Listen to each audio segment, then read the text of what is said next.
awesome Thursday. Tonight's video is going to be very interesting. Tonight's video is going to be about scrying and how to use crystal balls.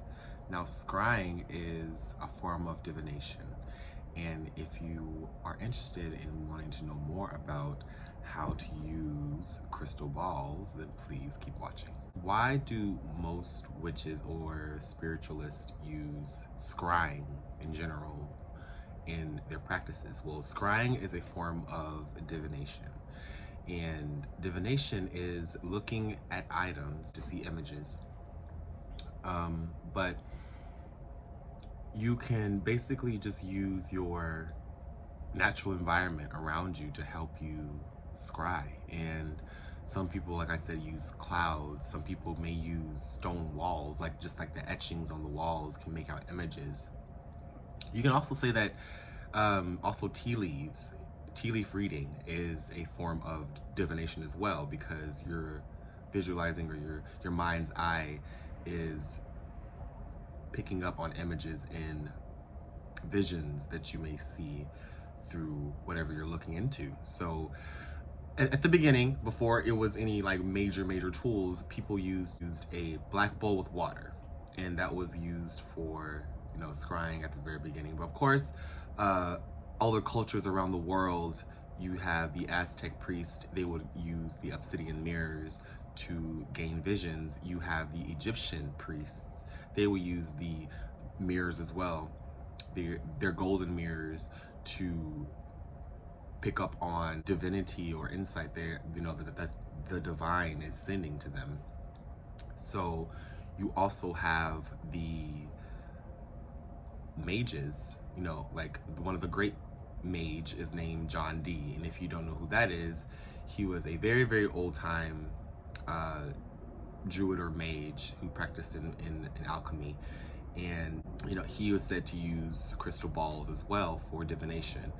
And we also have druids in Ireland. So the druids in Ireland, it said that they would use, well, their crystal balls were made out of barrels. So that means all the crystals in the beryl family, which is aquamarine, heliodor, and morganite.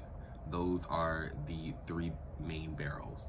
So you can only imagine having a pink crystal ball of morganite, or a green yellow crystal ball made of heliodor, or even an aquamarine, you know, crystal ball. Many different people use scrying in different ways. We talked about, you know, as of right now, we're going to go down the different list of ways that you can use divination, or at least scrying. So we have the black bowl with water, and with water, I can always recommend to blow into the water or breathe into the water to allow your spirits to travel through and to open up your, you know, your psyche, because water is very psychic. So you can also breathe into your water, breathe over your water before start scrying from a black bowl, or you can use a clear bowl too. You can also use a candle flame, the dance of a flame. You can use a huge fire pit. If you have a fireplace or an outside fire pit, that's perfect too. You can use that to fire gaze. You can use the elements to help you with scrying too. So you have water, you have fire, you have air. So the clouds, you can use the clouds to pick up on different images. So that's for air. But also in the same category as air, you can use incense smoke, or smoke in general, smoke signals, to pick up on different visions. And a lot of smoke signals are actually used paranormal activity, because the smoke can kind of outlay and outline the spirit that's, you know, in your proximity. You can take a picture of it. You may see orbs, you may see the spirit outlined in smoke. So it's a lot of different things that you can use with the smoke. So you can also use the earth. So we talked about using how you can use like stone walls and to gaze and, like, you know, soften your gaze and go into a meditative state to gain images. You can definitely use a stone wall. Now going back up to the black bowl and water, you can also use candle wax in your waters, and the candle wax, once it hits the water, will form into a shape, and you can use the candle wax to see what spirit is trying to let you know what's going on. But you can also use crystals. Now, I would recommend using crystals that are opaque. So that means that they're, that they can you can kind of see through them a little bit.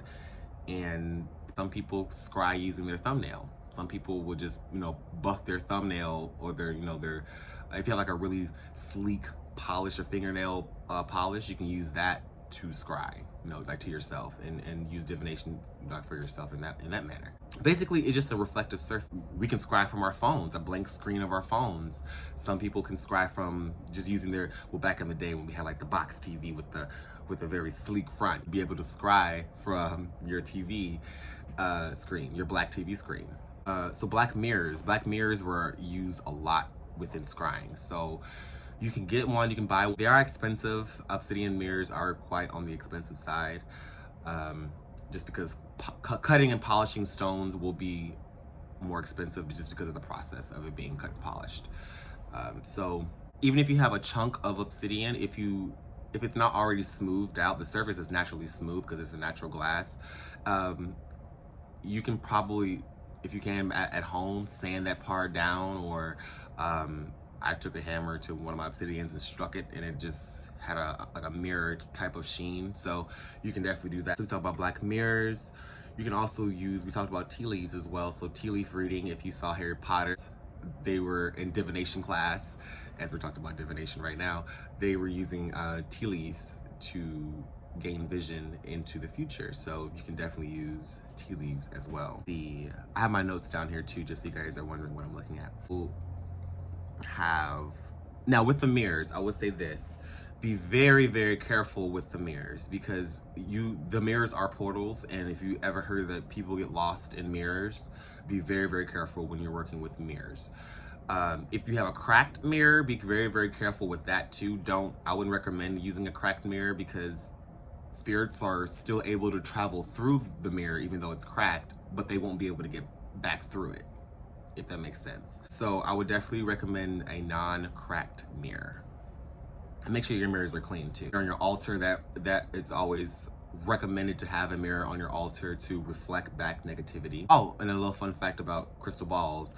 It said in the 16th century, women would wear crystal balls like on their either like macrame or wire wrapped on their belts, to almost like a sign of divinity, when a woman would have a crystal ball on her or around her. Energy, the circle of life, the continuation of everything. So definitely, I felt like that was cool information to throw in there. Still to this day, a lot of Romanian witches in Bucharest, they use crystal balls and other forms of divination as well. So if you ever heard about the famous witches of Romania, I would definitely say check them out. It's just, it's fascinating to see all types of magic throughout the world, and how it's all so familiar. It's all like so, you just see it kind of reflect each other in different parts of the world. Yes, still to this day, because the crystal ball is very known for, this is a quartz crystal ball, clear quartz. And you can also get, how we talked about crystal balls made out of crystals as well. So traditionally, the gypsy form of divination is crystal ball reading.